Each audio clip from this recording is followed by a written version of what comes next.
Hello everyone. I know it might be a little bit jarring, but this is a walk and talk through Shenmue, but it's my voice that you're hearing talking. I've had quite a few requests asking me to do a commentary episode, so this is more an experiment. If people like it, great. If they don't, that's alright too. I'm not going to discontinue the current format of videos that I do. I think a lot of people are here because they want that pure Shenmue experience, but I figured if everybody was asking, I might as well try it. A lot of times when I'm playing, I just see so many interesting details that I want to highlight, ask others about, and just see how everybody feels, so let me know what you think. If you enjoy this format, I'll do a longer one later. If you strictly prefer the original format videos, that's okay too. But leave a comment below and let me know.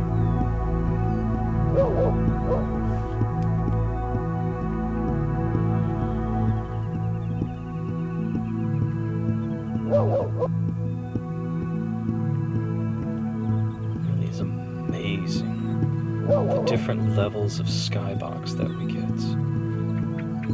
I mean, this crisp blue that will contrast later when the sunset hits is amazing.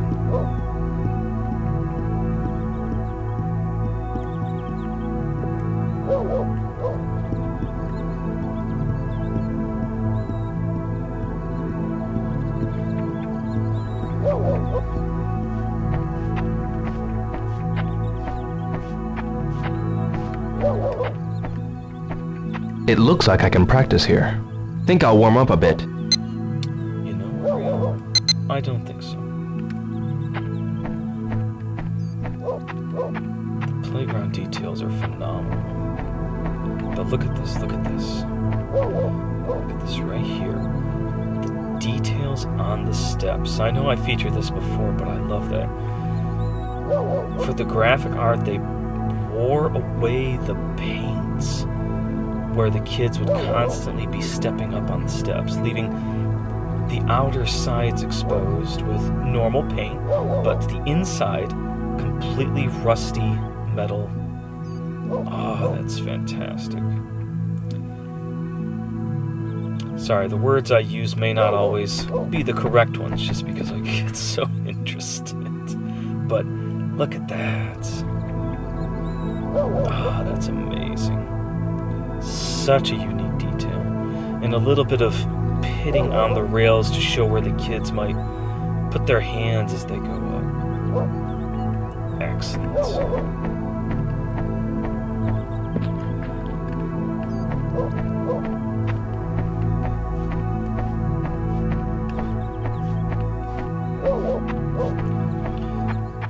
Many of you may have noticed how often I come here and I have to look at the park bench.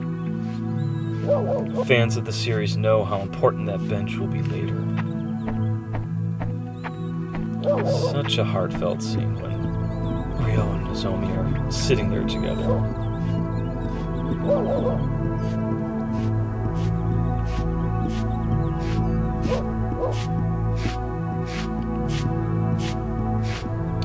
Quick side note, I have been to Japan. I did go to a more rural area. And yes, I did see a lot of women that would come outside and just sweep some of the leaves and dirt and dust at the front area of their homes. Such a good touch.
With all the different brands that get their own pop-up cafes in Japan, video game companies especially will have pop-up stuff like, I know there have been Kirby cafes, Mario cafes. Come on, Sega. Let's have a Shenmue cafe. Funny Bear Burger. Maybe some aji-ichi noodles, or heck, theme the cafe after Tomato Mart, Oh, Nozomi. Such a heartfelt character with such a, I don't know, I feel tragic story. Not receiving the feelings that she throws at Ryo, having to depart at the same time. But again, that's what makes the character depth so memorable. And her grandmother always cracks me up.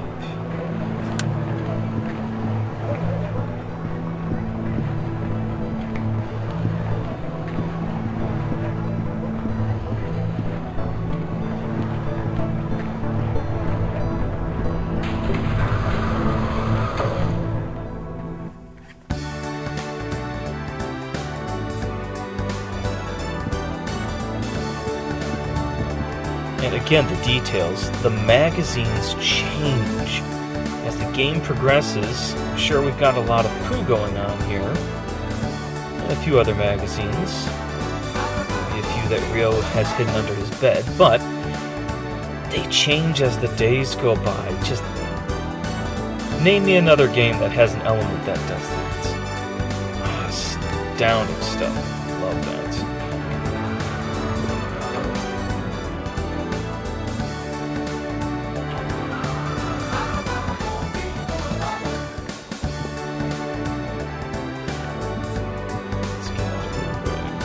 Let's see here. Oh, okay. Window shopping can be fun.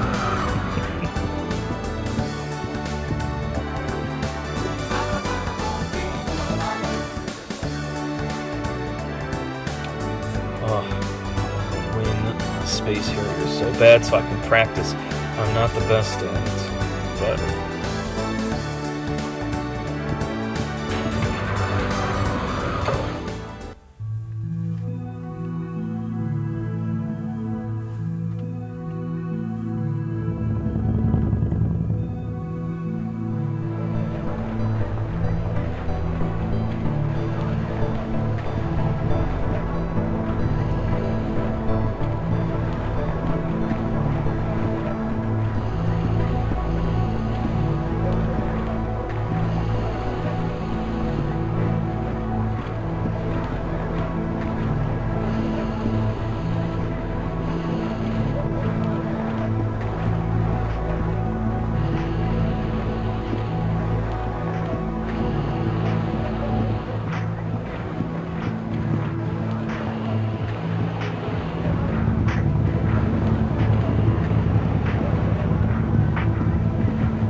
as a kid who grew up in the 80s, the U arcade, specifically a lot of design elements, the cold, dark colors, a little bit dingy,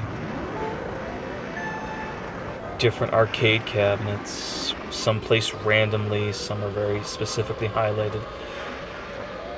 It scratches a nostalgic itch. And I know there are still arcades around, like Dave & Buster's, stuff like that, but these older school dingy ones, if you grew up in the 80s, this truly feels like home in a lot of different ways. Especially having awkward staff. That's maybe they thought, I can make money from this business, but forgot they are going to have to deal with kids and teenagers for their clientele. The worn out tiling. Some of the games having frayed elements from use. Excellent.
Capsule toys, the Gachapon as it's called in Japan,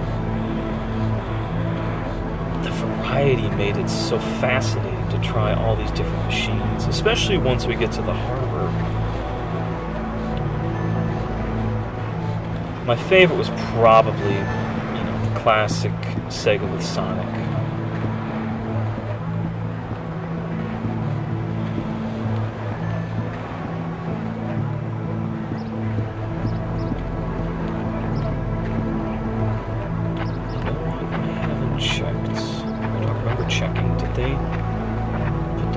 Steps here as well. Oh, look at that. So because it's a different slide structure, they change the steps. It's not the same, like the crisscross metal elements. They're more just straight lines. To me, it looks like wear and pitting on it. Put different steps. Again, I think any other game in development would just say, okay, we made a slide for the playground, put the identical slide in both places. Just, we'll just say, you can think the contractors that made the slide for one neighborhood came to the next neighborhood, but no, it's different. Amazing. Oh, such a good detail.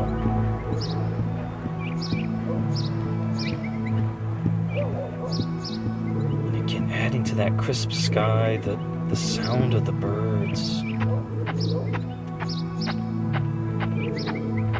Absolutely phenomenal. We don't have any people here at the moment, but we do have what I like to call bowing cats. I don't know. Maybe this animation was given so when the girl who comes by bends down, it can appear like she's scratching the cat behind the ears. I don't see too many cats that sleep like that, so. But I like to think the cat is politely bowing.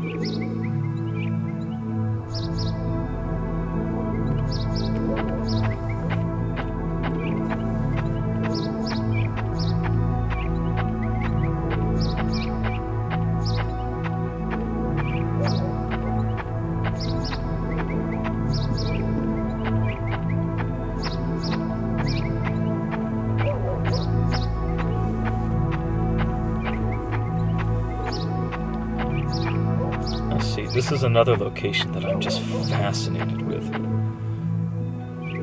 Most areas, you don't feel surrounded by the trees. They're off in the distance or behind buildings. It's one of the few spots where you can just feel like you're actually in it. I know I'm still pretty close to the wall and the streets, but again, the details.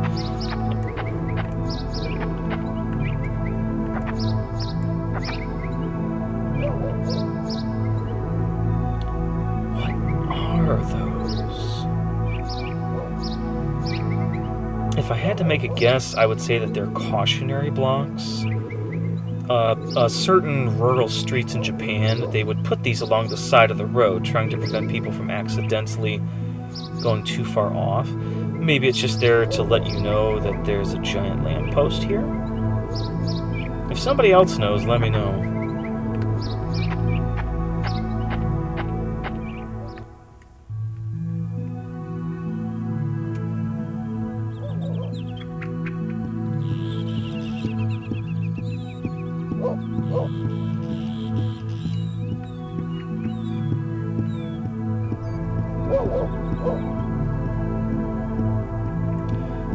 Not drunk yet, I see.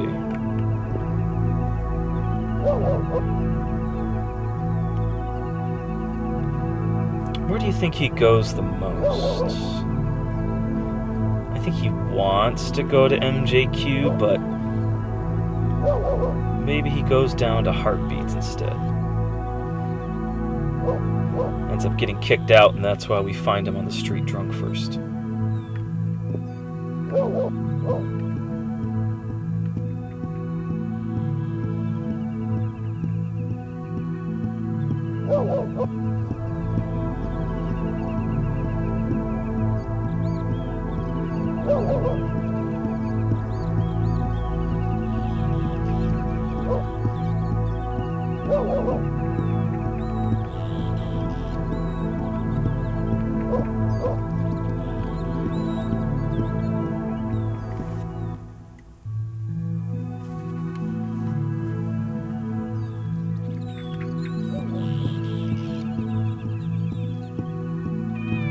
And we have to see the cats. It's required. I can't play Shenmue without going to visit the cat.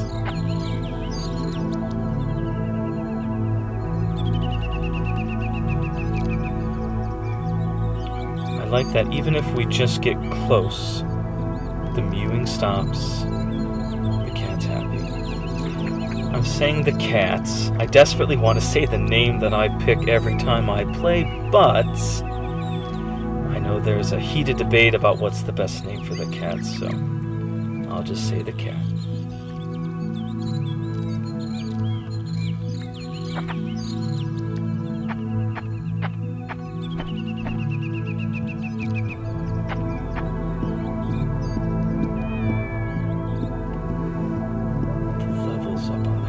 With the laundry. Oh, so good.